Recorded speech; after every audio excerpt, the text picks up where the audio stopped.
and when the choice comes down to it, not today, not tomorrow, but in the future, and she strongly believes it will, for India, will it become, in terms of support, the US or China? And that will be kind of a defining moment that comes out of the situation that we face with Russia right now. Look, number one, why I wanted to interrupt you in a way. I mean, I'm partly reacting to the previous observation.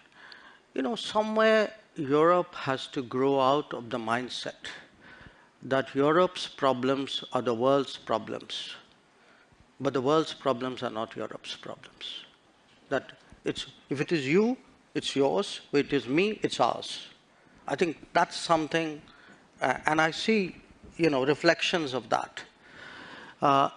Again, in terms of, there is a linkage today which is being made. A linkage between China and India and what's happening in Ukraine. So come on, guys. I mean, China and India happened way before anything happened in Ukraine. So the Chinese don't need a precedent somewhere else in the world on how to, engage us or not engage us, or be difficult with us or not be difficult with us.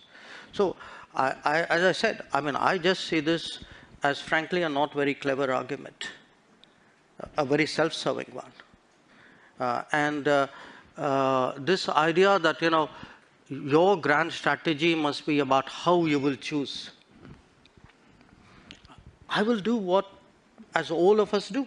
I will weigh the situation, everybody, after all, how do countries eventually make decisions? Mr. Jaishankar, there will always be two axes at this point. I think it's an understood, accepted fact that you have the West, US-led, you have China as the next potential axis. Where does India fit into this?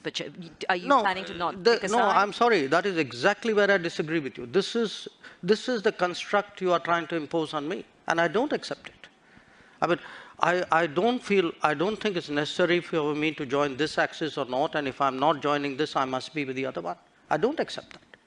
I mean, I think I'm 1/5 of the world's population. I am, today, the 5th or 6th largest economy in the world. I mean, forget the history, civilization bit, everybody knows that. But I think I'm entitled to have my own side. I'm entitled to weigh my own interests, make my own choices. And my choices will not be cynical and transactional, but they will be a balance of my values and my interests. There is no country in the world which disregards its interests. To leave us with this perspective, as you say, there is a whole part of the world that we are ignoring and the perspectives that we're ignoring. What will or what is India's position on the world stage? Because if you want to talk about 1/5 of the world's population, you cannot also sit on the fence when it comes to foreign policy matters. Non-alignment isn't plausible if you want to take your position on the world stage. What does it look like with 3 years of your government left, approximately? And what of this term? Of 2 years, actually. Oh, 2 years. Yes. Thank you for the correction. Yes. Or even in the next decade or so. What is India's position? Sitting on the fence is not an option to be a world leader.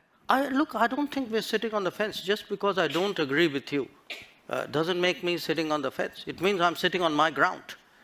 And my ground is actually, what are the big challenges of the world? Okay, big challenges of the world are climate change. I think I'm very critical to the solution. I can be an exemplar. I can be actually an arena for an enormous leapfrogging of green technologies. Look at terrorism. Look at the emergence of a world order. Look at security. Look at sustainable development goals. I mean, you take any and all of the big challenges of the world, some part of the answer either comes out of India, can be contributed to India. And again, I hate to say, it's a bit like a broken record, but look, a lot of things are happening outside Europe. We have, partly because of climate change, for a lot of humanitarian, natural disasters, humanitarian responses. In our part of the world today, a lot of people look to us to help out.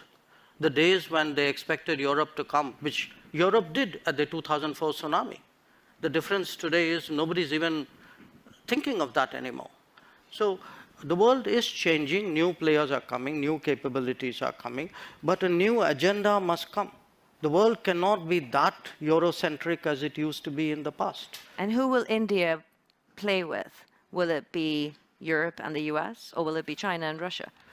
Look, they're not exclusionary, but we are a democracy. We are a market economy. We are a pluralistic society. We have laws and contracts. We have positions on international law. So I think that should give you a fair part of the answer. After all, you began the question with a reference to the Quad. I mean, even though we didn't get much time to talk about it, but the fact that you have today a grouping like the Quad, which just had its summit in Tokyo, where very important decisions were made on connectivity, on telecommunications, on supply chains, on cyber security, in fact, on maritime domain awareness. It should tell you something which direction we're going. So again, I urge you that don't use necessarily a caricature version of one situation as a yardstick to pass a sweeping judgment. Because even on Ukraine, do reflect on this point. Somewhere at some point, surely the conflict has to end. Somebody will have to, a set of people, it cannot be a single country, probably not, will have to engage the players. It is our collective interest to find some kind of resolution, unless you're throwing up your hands and say this is not fixable. So at that point, I think people will need us.